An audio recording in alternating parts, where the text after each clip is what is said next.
Okay, the first thing we're going to do is set up our Unity project. If you don't yet have Unity installed, be sure to go to their website. You can find it by going to unity3d.com. Over on the right hand side, you'll see the download button. You can click on download, and it's going to take you to the latest build. So whether you're using 4.5, 4.6, or even 5, once you've downloaded it, we'll want to have it installed, and we'll set up a project folder to put all our files in. So if you're up to this point, let's go ahead and just on a PC, we're just going to right click and go down to new, and we'll just do this on our desktop. We'll create a new folder. For the folder name, let's just call this project 1. Once you have the new folder, we'll go to Unity and we'll go ahead and start it up. We're going to create a new project. If you're using Unity version 4s, you'll have the standard window here.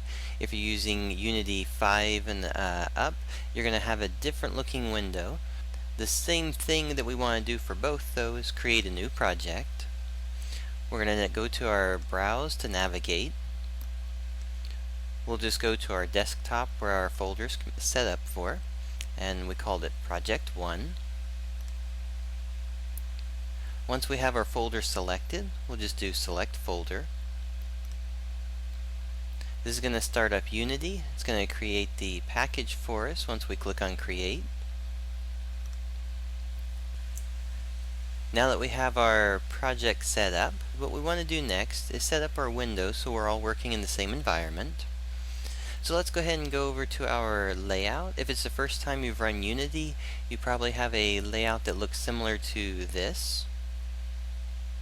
Let's do a couple of steps just to make it a little bit more clear on how we can do our flow inside of here. We're not going to spend a lot of time on it yet.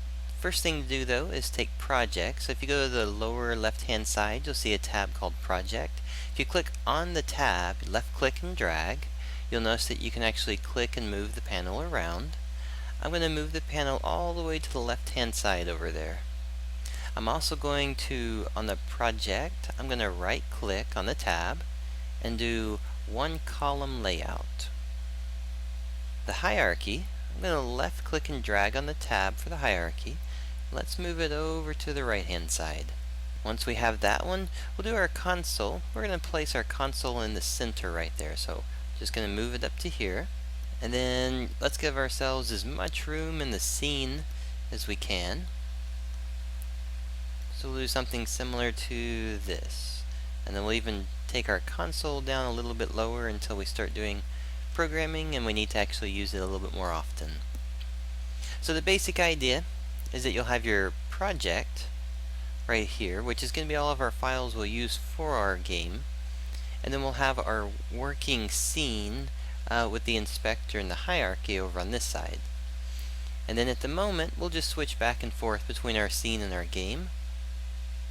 Now, in order to make sure that we can always come back to this layout setup, over in the top right hand corner, you'll see usually like a default or a label.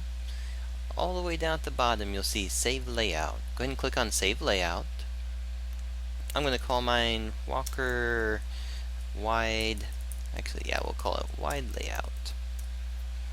And you can label it if you want to label it with your name on it, or if you want to label it with a certain type. That way, whenever you have to do this type of a project, you can just go back to there and click on it, and we'll all be using the same setup. So this finishes off our setting up our project and then setting up our layout.